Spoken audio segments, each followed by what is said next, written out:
ગુજરાતમાં પહેલી મેડ in India semiconductor chip તૈયાર. વડાપ્રધાન મોદી સાણંદથી દેશને આપશે ભેટ.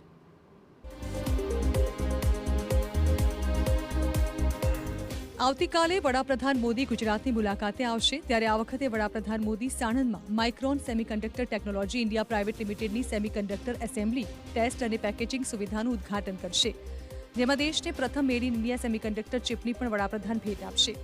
આ ઉદ્ઘાટન ભારતની સેમિકન્ડક્ટર મેન્યુફેક્ચરિંગ યાત્રામાં એક નોંધપાત્ર સીમાચિહ્નરૂપ છે, જેમાં સાણંદ એટીએમપી સુવિધાથી પ્રથમ made in India semiconductor memory મોડ્યુલ્સનું વ્યાવસાયિક ઉત્પાદન અને શિપમેન્ટ શરૂ થશે. આ વિકાસ વૈશ્વિક સેમિકન્ડક્ટર વેલ્યુ ચેઇનમાં ભારતની સ્થિતિને મજબૂત કરવા માટે એક મુખ્ય કદમ છે. આ પ્રોજેક્ટનું ભૂમિપૂજન સપ્ટેમ્બર 2023માં થયું હતું, એટલે કે કોરોના કાળમાં ચિપની અછતથી વિશ્વ પરેશાન હતું.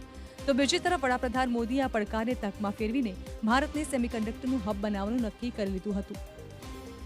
માનનીય યશસ્વી વડાપ્રધાન નરેન્દ્રભાઈ દેશને સેમિકન્ડક્ટર હબ બનાવવાનું નક્કી કર્યું અને પડકાર ઝીલી લીધો અને એને કારણે આજે દેશ છે એ સેમિકન્ડક્ટર સહિતના જે 6th જનરેશન ફ્યુચરિસ્ટિક ઇન્ડસ્ટ્રી છે એમાં દુનિયાની અંદર લીડ રહી રહ્યું છે.